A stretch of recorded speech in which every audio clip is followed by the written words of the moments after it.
Gambian president claims he never fails in his promises as he tours the nation.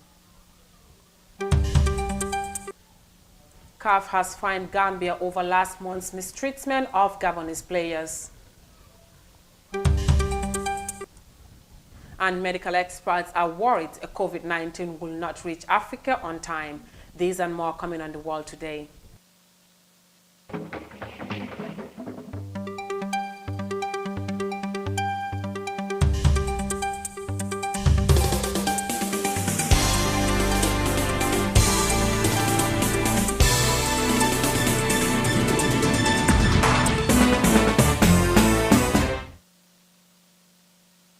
Viewers, you're watching The World Today news bulletin with me, Sohna Tunkara, and now to our news in detail. On his first leg of the Meet the People nationwide tour, President Barrow held his second meeting at Nyami Lamin village in the North Bank region on Monday. During his meeting, Barrow talked about electricity projects that will supply power to 185 villages in that region. DCC reports.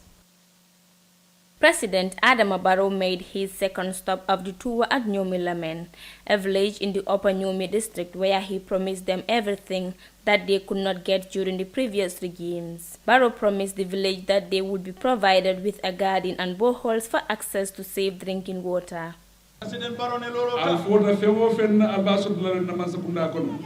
My government will provide everything that you failed to get during the previous governments. With regards to the issue of gardens, the Minister of Agriculture is here. We have garden projects and we also have water projects under the Ministry of Water Resources. Right now, we have 200 boreholes to dig. President Barrow has made a number of promises and has yet to deliver on some of them, including scrapping bad laws and sticking to a 3-year agreement with coalition parties. However, he told the people of Nyumi Lamen that he is very confident they will have a garden and boreholes because his government never promised and failed its people. With or without votes, it is his responsibility to develop the country, Barrow said on Monday. I will work for this country. It doesn't matter whether you vote for me or not, whether you are part of my party or you are in the opposition. You are all my children. Therefore, when I work for everyone.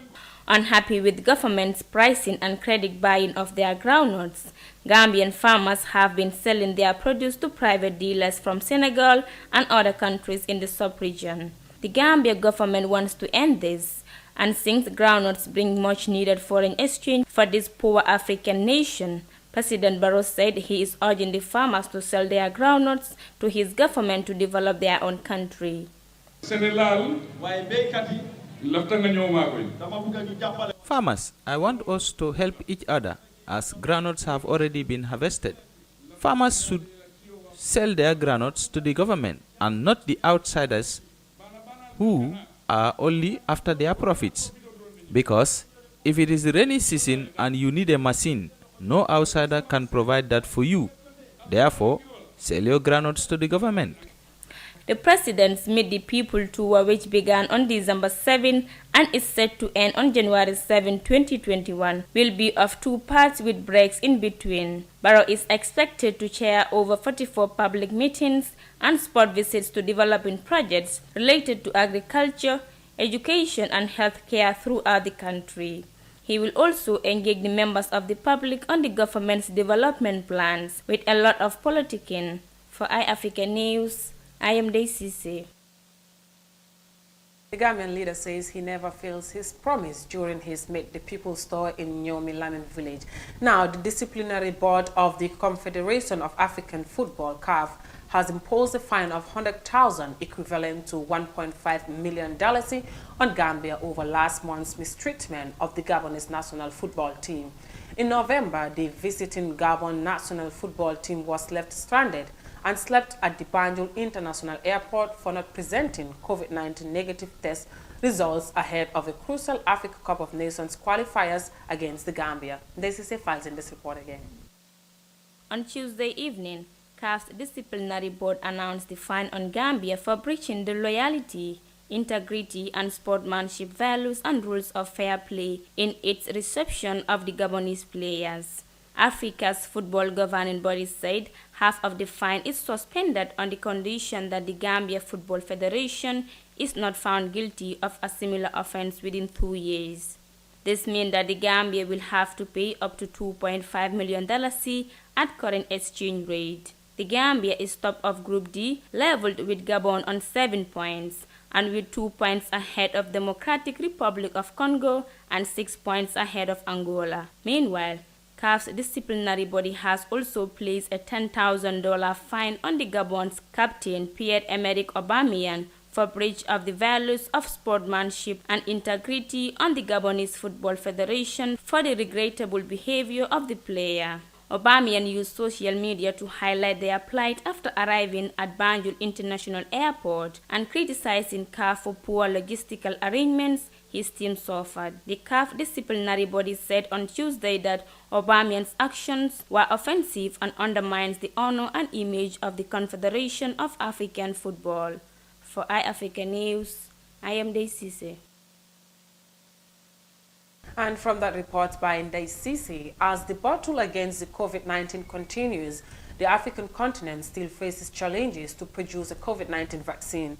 Despite clinical trials taking place in few countries, the African Union had earlier initiated a program that will help raise resources to purchase coronavirus doses to be shared among countries. Now, developed countries have started rolling out approved vaccines, and some medical experts are worried it may take more than time before it reaches Africa. Details in this report. Part of the process involves clinical trials of candidate vaccines, and only 2 sub-Saharan countries are conducting those trials at the moment, South Africa and Kenya. And beyond those 2 countries, there are quite advanced discussion and negotiation with Uganda for a vaccine that is developed by the Imperial College in the UK. To start a phase 3 also clinical trial in Uganda. But this is still at a very preliminary level. Probably we may see something happening next year. Even when those trials are over, the continent still faces a challenge as it has limited manufacturing capacity to produce the COVID-19 vaccine. Currently, only South Africa, Egypt and Senegal have the expertise to produce the vaccine. Other countries are interested, such as Ethiopia and Kenya. So I think in the next, say, 3 to 5 years, we will see this capacity increasing. But we have to accept that it isn't just a matter of building a factory. To actually build up the expertise to be able to manufacture and produce quality vaccines does take years. There's a concern that it's only the richer developed countries that will get the first round of vaccines once they are approved by regulators. About half of the potential vaccine manufacturing capacity is earmarked for richer countries in the world. But given that they are now likely, if things continue to go as well as we've seen with the early results from a number of vaccines, if there is an oversupply, I think there is a serious commitment from those richer countries to find ways to share an excess of vaccines with poorer countries. The African Union acted decisively and early on in the pandemic to create an online platform to pool resources and centralize price negotiations on supplies and equipment. It now wants to purchase 750 million doses of a successful vaccine. I know that there are ongoing discussions with respect to bilateral engagements, hoping to do bilateral agreements with the various vaccine manufacturers. Assumedly, and we don't fully understand this yet, I think it's evolving, the necessary quality assurance, quality testing, and also the necessary cold chain management and supply chain aspects would be factored into the type of vaccine or vaccines that get procured on the platform. As everyone waits with bated breath for those approvals to go through for those candidate vaccines, it now becomes a nuts and bolts and logistical issue. Medical experts are worried that the COVID-19 vaccine will not reach Africa on time due to limited resources. Now, coming back to Gambia, the Independence Stadium in Barrow is the Gambia's only one major stadium, and there appears to be no plans to build another major multi-purpose stadium. Instead, the Gambia government is planning to build mini stadiums across the country, including one at Kafuta village in the Komba East district of the West Coast region. Mariama Cham has more. The Minister of Youth and Sports told the National Assembly in Banjul building a mini stadium in Kafuta village will promote grassroots sports. A foundation stone has already been laid and work is in progress, according to Bakari Baji, who said that the construction will last for 6 months. He also said the facility will be disabled friendly and will cater for everyone in terms of accessibility. The type of facilities that we are constructing will definitely be friendly for any person. Because they do not have a pavilion, and the accessibility is always there.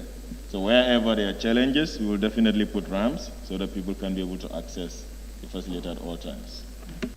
Sports, especially football and athletics, and now beach volleyball are popular activities in the Gambia, but the country lacks standard sporting facilities, especially in rural Gambia, to truly nurture talents. Not much investment has been seen in sports circles too. With only $6 million, the Kafuta Village Mini Stadium will accommodate a seating capacity of only 10,000 people and a dressing room, according to Minister of Youth and Sports, Bakari Baji. The one for Kafuta, which was related to the correction, is at the tune of $6,825,000. And of course, we have some other ones with the Flabantang, is $7,957,057. The financing is done by the government of the Gambia through the Minister of Finance. So it's a full Gambia government fully funded project. Another mini stadium in Sandu Upper River region has yet to be constructed. Baji said that the construction of that mini stadium too will last for 6 months from mid-December 2020. The ministry has, at the beginning of this month, obtained approval from the Gambia Public Procurement Authority for the construction of the said mini stadium. Following the opening of the bids and the evaluation of the interested bidders for the above construction, it is anticipated that construction work will begin in the mid of December of 2020. Other sports that have gained popularity include traditional wrestling, basketball, and cricket. But most of the association tasked with overseeing these sports either have no funds or the perfect sporting structures to truly compete in local and international competitions. For iAfrica News, Mariama Cham. And from that report by Mariama Cham, we'll go with a short commercial break and the news continues. For the first time in the Gambia, your favorite GSM operator, Africell, is the first and only GSM operator to launch a brand new technology called the eSIM. The eSIM simply means you can use your phone without a SIM card. Do you have an iPhone 11, any of the iPhone X series, a Google Pixel 3, or any new phone that supports the e-technology? Then walk into any Africell customer care center and activate your eSIM today. With your virtual Africell SIM, you can use more than one number without having a physical SIM card in your phone. Enjoy this brand new technology for the first time in the Gambia, brought to you by Africell. eSIM, your phone without a SIM card. For more information, please call 111. Where Africell goes, nobody dares to follow.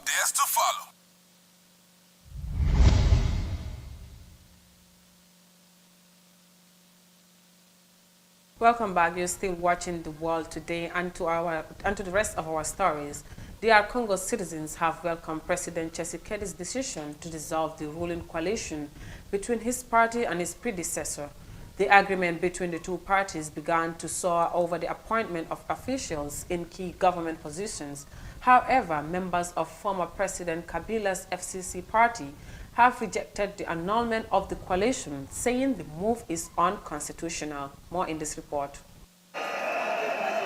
The political alliance between DRC President Felix Tshisekedi and his predecessor Joseph Kabila is no more. The Common Front for Congo and the Heading for Change coalition has been rocked by wrangles over the appointment of officials to key positions and the governance of the country. President Tshisekedi announced an end to the ruling coalition after holding consultations with Congolese citizens. Hundreds of the president's supporters took to the streets to celebrate his decision. I am very proud of the president for taking the decision to end the ruling coalition. I believe it's the start of new beginnings.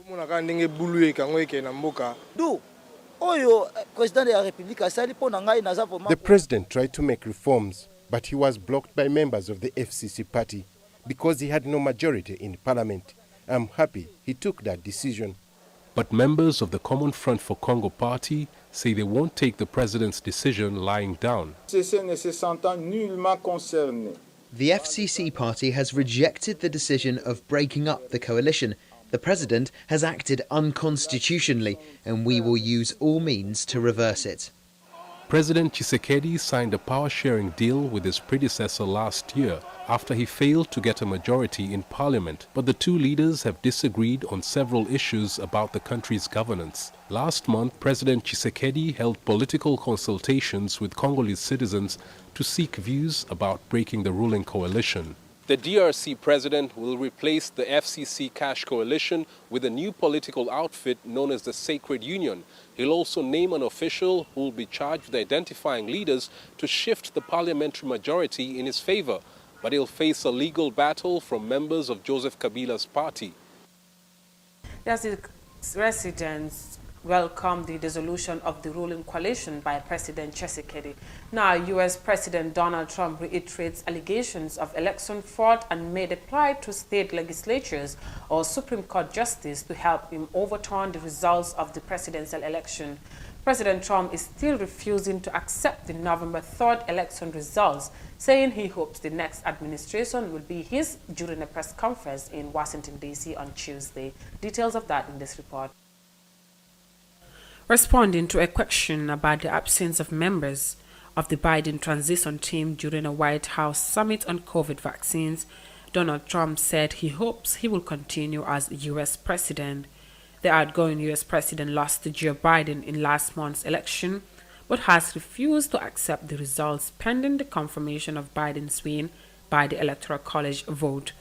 And with unsubstantiated evidence, Trump remains firm on his stance of election malpractice and fraud by the Democrats. Well, we're going to have to see who the next administration is, because we won in those swing states, and there was terrible things that went on. So we're going to have to see who the next administration is. But whichever the next administration is will really benefit by what we've been able to do with this incredible science, the doctors, all of the people that came up, the lab technicians. The work that's been done is incredible, and it will be incredible for the next administration. And hopefully the next administration will be the Trump administration, because you can't steal hundreds of thousands of votes.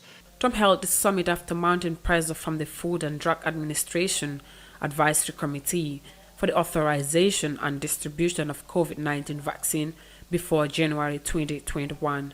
He has since taken credit for the availability of a COVID vaccine in the U.S., despite criticisms of his handling of the coronavirus pandemic. See whether or not somebody has the courage, whether it's a legislator or legislatures, or whether it's a justice of the Supreme Court or a number of justices of the Supreme Court. Let's see if they have the courage to do what everybody in this country knows is right. And because of a lot of the people in this room, the job you've done on the vaccine, together with a lot of others, has been a modern-day miracle. And it's really been acknowledged as such. And I want to thank you. I want to give you my love. And I want to give you my thanks, because you're very special people. And now, good luck. You distribute that, General, and really set records, okay? Set records just like we've been doing for 4 years. Thank you. President Trump has yet to officially concede the results of the U.S. presidential election to Joe Biden. His legal team is filing dozens of court cases in an attempt to overturn the results. However, many have been dismissed or withdrawn with no evidence of fraud. For Africa TV, Sohna Tunkara. And tourism is the fastest growing sector in the Gambian economy, and it accounts for about 16% of the country's gross domestic product. It is the biggest foreign exchange earner and is a major source of employment. And according to the Minister of Tourism, plans were set in motion before the pandemic to establish a vibrant rural hospitality industry. Mariama Cham reports. The Gambia being a major tourist destination, but it is less attractive in rural areas where some of the hospitality structures are being dilapidated or services below standard.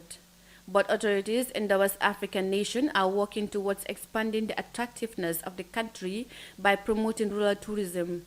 Gambia's Minister for Tourism and Culture, Ahmad Ba, was at the National Assembly to respond to questions from lawmakers concerning the government's plans for the tourism industry, especially rural tourism. Ba told lawmakers that the pandemic has affected many tourism activities. He, however, stated that the government is determined to promote domestic tourism that will be attractive to both Gambians and non-Gambians. In cognizance of this fact, my ministry had since started, well before COVID-19 pandemic, looking at ways and means of encouraging domestic and regional tourism in the Gambia. The construction of 5 ecologies in each region of the Gambia, as per the National Development Plan, NDP, is indeed a clear indication, and my ministry is happy to report that work on 3 of these lodges in Barrow, North Bank region, in Kunkling Forest, Central River region, and in Sotuma Samba Sire, Upper River region, are already in high gear. Recently, the Tourism Ministry appointed staff who will closely work with local authorities to promote rural tourism. Ecologies are also being built in rural areas, and lawmakers want to know how soon these lodges will be completed to usher in the required standards of hospitality services in these places. And the facilities there are comparable to any part of the world. And I can assure you that I was proud to see Gambians as tourists going on excursions, visiting the beauty of that place. Tourism is one of 3 major sectors alongside agriculture and remittances, beefing up Gambia's economy. The country is popular among holiday makers from Europe, especially the United Kingdom, Germany, and Nordic states like Sweden and Denmark. With long white sand beaches, the Gambia offers an array of tourist attraction activities including safaris, and has several species of birds and wildlife in parks and wetland reserves. For iAfrica News, I am Mariama Cham. Well, viewers, that was all on the world today with me, Sahna Tunkara. You can follow our programs on www.iafrica.tv. Until then, good evening.